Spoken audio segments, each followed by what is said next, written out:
इस कहानी की शुरुआत कोलोराडो की एक हाई सिक्योरिटी प्रिजन को दिखाते हुए होती है, जहाँ पर कि रे ब्रेसलेट नाम के एक कैदी को हमने कैद देखा।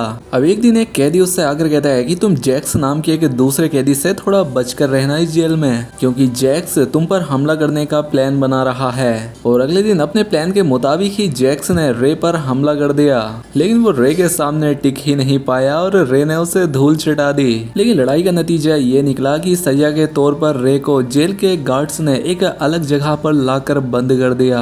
और ये जेल का वो हिस्सा था जहाँ पर कि सबसे खूंखार कैदियों को 24 घंटे निगरानी में रखा जाता था। और रे के इस नए सेल में कोई खिड़की तक नहीं थी, था तो सिर्फ एक टॉयलेट, और इसके साथ ही कैमरों से 24 घंटे उन पर नजर रखी जाती। और अब इसीलिए रे इस जेल से भागने के बारे में सोचने लगा। उसने सेल में इधर उधर घूमकर हिसाब लगाया कि जेल के बाजू में ही एक गैराज है और इन दिनों जेल में गार्ड्स भी कम थे, इसलिए अगले कई दिनों तक रे ने हर एक गार्ड्स को अच्छे से परखा। उसने नोटिस किया कि गार्ड्स हर रोज 7 मिनट के लिए बाहर सिगरेट पीने जाया करते थे, इसलिए अब उसे सिर्फ अपने कमरे का पासवर्ड पता लगाना था, जिसके लिए उसने खाने के साथ आने वाली दूध की बोतल का प्लास्टिक उतारा और चुपके से उस पासकोड की स्क्रीन पर चिपका दिया। और जल्द ही उसे इस पासकोड के नंबर मिल गए और उन्हें एक सही ऑर्डर में अरेंज करना इसके लिए कोई बड़ी बात नहीं थी। इसके साथ ही उसने बाहर मौजूद अपनी टीम तक भी ये खबर पहुंचा दी कि जिस दिन मैं यहाँ से निकलूंगा हमें बाजू वाले गैराज में आग लगानी होगी। और आखिरकार वो दिन आ जाता है और रे वो पासकोड डालकर रूम से बाहर आ गया। इसके बाद वो बेंट वाले रास्ते से होता हुआ गैराज तक आ पहुंचा और उसी वक्त उसकी टीम ने बाहर धमाका करके सभी का ध्यान अपनी ओर खींच लिया। जल्द ही एक फायर ब्रिगेड वहां आ जाती है और रे चुपके से उस गाड़ी के नीचे लटक कर वहां से भाग निकला। और यहाँ पर उसके साथ ही एबिगेल और हर्ष उसे लेने आए थे, जिसके बाद उन दोनों ने रे को एक खाली सड़क पर छोड़ दिया और जल्दी उसे फिर से पुलिस ने पकड़ लिया। जिसके बाद लेस्टर नाम का एक आदमी यहाँ आया और उसने आकर पुलिस से रे को छोड़ने को कहा। इसके बाद लेस्टर और रे उसी जेल के हेड से बात करने पहुंच जाते हैं और यहाँ पर यह खुलासा हुआ कि रे खुद एक सिक्योरिटी कंपनी का मालिक था और ये कंपनी दुनिया भर की जेलों की सिक्योरिटी की जांच किया करती थी। रे कोई क्रिमिनल नहीं था, बल्कि वो तो खुद एक क्रिमिनल बनकर सिक्योरिटी की जांच करने जेल के अंदर जाया करता था, ताकि जेल में नए बदलाव करके उनमें सुधार किया जा सके। इसके बाद वो पूरे 5 महीने के बाद अपने ऑफिस जाता है और अपने दोस्तों के साथ कुछ एंजॉयमेंट करता है। जिसके बाद रे के पार्टनर लेस्टर ने उसे जेसिका नाम की एक लड़की से मिलवाया। वो चाहती थी कि रे दुनिया की सबसे ज्यादा हाई सिक्योरिटी वाली प्रिजन की सिक्योरिटी की जांच करे, लेकिन वो ये शर्त रखती है कि रे तुम्हें और तुम्हारी टीम को ये कोई भी जानकारी नहीं होगी कि वो जेल कहाँ पर है। और इस काम के लिए वो रे को लाखों डॉलर्स देने के लिए तैयार थी, लेकिन रे को ये काम ठीक नहीं लग रहा था। लेकिन लेस्टर के समझाने पर रे मान गया, जिसके बाद उन्होंने एंथनी नाम के एक आतंकवादी की रे को पहचान बताई। जिसके बाद एबिगेल ने उसके बाजू में एक ट्रैकर भी लगा दिया, लेकिन इसके बाद ही कुछ लोग उसे किडनैप कर लेते हैं और बड़ी ही बेरहमी से उसके बाजू में लगे उस ट्रैकर को बाहर निकाल देते हैं। और होश आने पर वो सीधा जेल में था, ताकि उसे पता ही ना लग सके कि ये जेल कहाँ पर है। और जब रे की आँख खुली तो उसने देखा कि वो एक कांच के डिब्बे में बंद है और उसके चारों तरफ कई सारे कैदी थे। जिसके बाद रे की मुलाकात इस जेल के वार्डन होब्स से होती है, लेकिन रे को पहले बताया गया था कि वार्डन का नाम मार्श होगा। उसे लगा कि कुछ तो गड़बड़ जरूर है, इसीलिए वो खास कोड बोलता है जिससे कि वो इमरजेंसी में जेल से बाहर निकल सकता था। लेकिन होब्स उसकी कोई भी बात ना समझते हुए उसे जेल में भेज देता है। वहीं बाहर एबिगेल और हर्ष रे का पता लगाने की पूरी कोशिश कर रहे थे। वहीं जेल में रे ने देखा कि हर एक गार्ड ने एक जैसे कपड़े और मास्क पहने हुए हैं और इनका जब भी मन करता किसी भी कैदी को पीटने लग जाया करते। खैर अब इसके बाद एमिल नाम का एक कैदी रे के पास आता है और कहता है कि मैंने कोई जुर्म नहीं किया, लेकिन फिर भी मैं जेल में हूँ क्योंकि कुछ लोग मुझसे मेरे बॉस का पता उगलवाना चाहते हैं। और यहाँ पर रे समझ जाता है कि दरअसल यहाँ पर असली अपराधी कोई है ही नहीं, बल्कि अमीर लोग यहाँ पर अपने दुश्मनों को टॉर्चर करवाने के लिए भेजते हैं। अब उसे खूंखार कैदियों वाले सेल में जाना था, इसलिए वो जानबूझकर एमिल के साथ झगड़ा करने लगा और आखिरकार उन्हें खास कमरों में बंद कर दिया गया, जो कि अपने आप में ही एक टॉर्चर थे। इन कमरों का टेम्परेचर इतना ज्यादा था जिसे कोई भी इंसान सह नहीं सकता और यहाँ की तेज रोशनी से इन्हें जल्द ही चक्कर आने लगते हैं। और वार्डन कैमरे से ये सब देखकर बड़ा खुश हो रहा था। अगले दिन डॉक्टर कायरी रे को देखने आता है और उसे रे पर दया भी आ जाती है।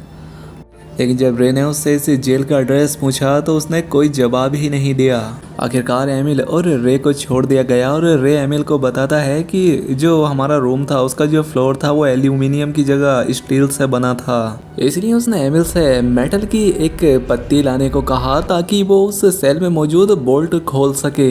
इसके बाद एमिल को एक बार फिर से वार्डन ने अपने पास बुलाकर उसके बॉस मैनहेम के बारे में पूछा, लेकिन एमिल अपना मुंह नहीं खोलता और ये सुनते ही गार्ड्स ने उसके मुंह में पाइप का पानी घुसाकर उस पर बहुत ज्यादा जुल्म किए और इस दौरान एमिल मेटल का एक टुकड़ा चुराने में भी कामयाब हो जाता है। बाद में उसने रे से उसके प्लान के बारे में पूछा तो रे ने बताया कि मुझे लगता है कि ये जगह जमीन के नीचे बनी हुई है और अगर हम बोल्ट खोलकर यहाँ से निकल भी गए तो हमें ऊपर तक जाने के लिए रास्ता बनाना होगा।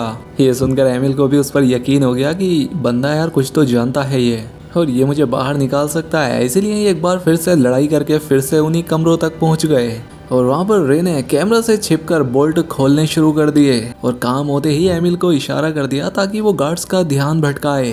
इसलिए एमिल जोर से चिल्लाने लगा और सभी लोग उसकी तरफ देखने लगे, जिसके बाद रे ने के कागज से अपना कैमरा ढक दिया और वो फ्लोर से नीचे उतर गया। लेकिन इतने में ही गलती से उससे एक पाइप टूट जाती है जिससे चारों तरफ पानी बढ़ने लगा और आखिरकार जैसे तैसे जब वो ऊपर पहुंचा तो उसने देखा कि ये जगह, ये जेल जमीन पर नहीं बल्कि एक पानी के बहुत बड़े जहाज पर बनी हुई है। इधर अंदर का पानी चारों ओर फैलने लगा था और इसलिए जल्दी से रे वापस अपने रूम में लौट आया। उधर एबिगेल और हर्ष ने लेस्टर से रे के बारे में बात की और इस काम के लिए रे को जो चेक मिला था वो भी बाउंस हो गया और तो और जेसिका का भी कोई भी अता पता नहीं है। तो इसलिए हर्ष ने लेस्टर से रे को ढूंढने को कहा, लेकिन लेस्टर ने उनसे कहा कि रे को अपना काम करने दो और इन दोनों के चले जाने के बाद लेस्टर ने वार्डन को कॉल किया और रे को सारी उम्र वहीं पर रखने को कहा। और यहाँ पर यह खुलासा होता है कि लेस्टर अकेला ही इस कंपनी का ओनर बनना चाहता था और इसीलिए उसने ये नकली डील करके रे को हमेशा के लिए कैद करवा दिया। लेकिन एबिगेल और हर्ष ने अभी हार नहीं मानी थी। हर्ष को टोम्ब नाम की एक गैर कानूनी जेल के बारे में पता लगा जिसमें कि लोग अपने दुश्मनों को टॉर्चर करवाते थे। उधर जेल में रे और एमिल को ये पता लगाना था कि वो दुनिया के आखिर किस हिस्से में मौजूद हैं, जिसके लिए रे ने डॉक्टर कायरी से मदद मांगी लेकिन उसने इसकी कोई भी हेल्प नहीं की। यहाँ पर रे कुछ गत्ता चुराता है और जुगाड़ करके उससे सेक्सटेंट नाम का एक डिवाइस बना लिया जिससे शिप की लोकेशन के पॉइंट्स का पता लगाया जा सकता था। लेकिन इसके लिए उसे शिप के सबसे ऊपर जाना होगा, जिसके लिए उसने जावेद नाम के एक और कैदी से मदद मांगी और बाद में जावेद ने वार्डन के पास जाकर उसका जासूस बनने का ड्रामा किया और बदले में उससे खुली हवा में नमाज पढ़ने की परमिशन मांगी और अनजान वार्डन ने उसे ऐसा करने की परमिशन दे भी दी, जिसके बाद जावेद ने ऊपर जाकर शिप के पॉइंट्स पता लगाना शुरू कर दिए और ये देखकर रे ने हिसाब लगा लिया कि वो मोरक्को के पास अटलांटिक ओशन में है। यहाँ पर एमिल ने उसे बताया कि मेरा एक दोस्त यहाँ मोरक्को में ही रहता है और अगर मैं किसी तरह से उस तक खबर पहुंचा दूं तो वो अपनी टीम के साथ मुझे बचाने जरूर आएगा। अगले दिन रे फिर से डॉक्टर कायरी से मिला और उसे मदद करने के लिए आखिर मना ही लिया। फिर रात में डॉक्टर ने एक ईमेल लिखकर एमिल के दोस्त को उनकी जेल का पता बता दिया। आखिरकार भागने का दिन आ गया और जावेद ने बोर्डन को झूठी खबर बताकर कहा कि ब्लॉक ए में लड़ाई होने वाली है और ये सुनकर बोर्डन ने सभी गार्ड्स को ब्लॉक ए में भेज दिया और जो खास कमरे थे उन पर सिर्फ 2 ही गार्ड रह गए। रे और उसके बाकी लोगों ने यह मौका देखकर लड़ाई शुरू कर दी और जल्द ही सभी लोग एक दूसरे की धुलाई करने लगे।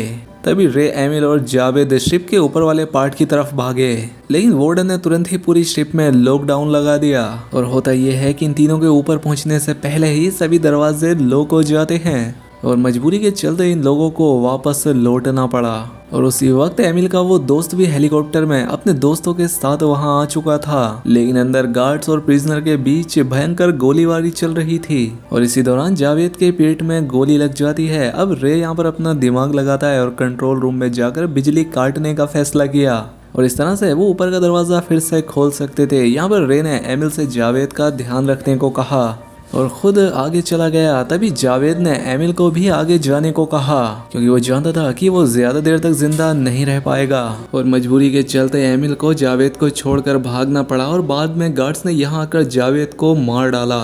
उधर रे शिप की बिजली काटने में कामयाब रहा और एमिल भी भागकर अब छत तक आ जाता है अब वो भागकर अपने दोस्त के हेलीकॉप्टर तक पहुंच जाता है, लेकिन पीछे से गार्ड्स भी आकर उन पर हमला करने लगे। लेकिन इन्होंने हार नहीं मानी और गार्ड्स का सामना करते हुए रे के बाहर आने का इंतजार किया। लेकिन रे बेचारा बदकिस्मती से अंदर पानी के टैंक में फंस गया था। गार्ड्स चारों तरफ उसे ढूंढ रहे थे, इसलिए वो सीधा ही नीचे का दरवाजा खोलकर समंदर में कूद गया। तभी रे हेलीकॉप्टर लेकर निकल पड़ा और उसने रे को नीचे समंदर में डूबते हुए देखा। उसने रे के लिए सीढ़ी फेंकी और आखिरकार रे ने उन सीढ़ियों पर चढ़कर शिप में मौजूद तेल के टैंक्स पर अंधाधुंध गोलियां बरसा दी, जिससे शिप में एक जोरदार धमाका हुआ और वार्डन अपने गार्ड्स सहित वहीं पर मारा गया। और आखिरकार रे और एमिल सेफली मोरक्को के किनारे तक पहुंच चुके थे। तभी एक गाड़ी उन्हें लेने के लिए आई और उसमें से जेसिका बाहर निकली। रे ने देखा कि ये तो वही औरत है जिसने उसे इस जेल में भेजा था। जब एमिल ने बताया कि ये उसकी बेटी है तो ये सुनकर तो रे के होश उड़ गए। और तब असल में खुलासा होता है कि एमिल ही असल में मैनहेम है और सबको लगता रहा कि मैनहेम उसका बॉस है। यहाँ पर उसने अपनी असलियत छिपा कर रखी थी ताकि उसके दुश्मन उसका शिकार न कर दें। और क्योंकि जेसिका अपने फादर को जेल से बाहर निकालना चाहती थी तो इसलिए उसने धोखे से रे को इस जेल में भिजवाया। और आखिर में उसने रे को लेस्टर की सच्चाई भी बता दी कि कैसे वो तुम्हारे साथ गद्दारी करके जेल वार्डन के साथ मिलकर तुम्हें जिंदगी भर यहीं पर कैद रखवाना चाहता था। और आखिरकार रे अपने दोनों साथियों एबिगेल और हस से मिला और उसे पता लगा कि लेस्टर को एक ऑफर मिला था जिसके मुताबिक अगर रे इस जेल से भागने में नाकामयाब होता है तो लेस्टर इस जेल का सीईओ बन जाता।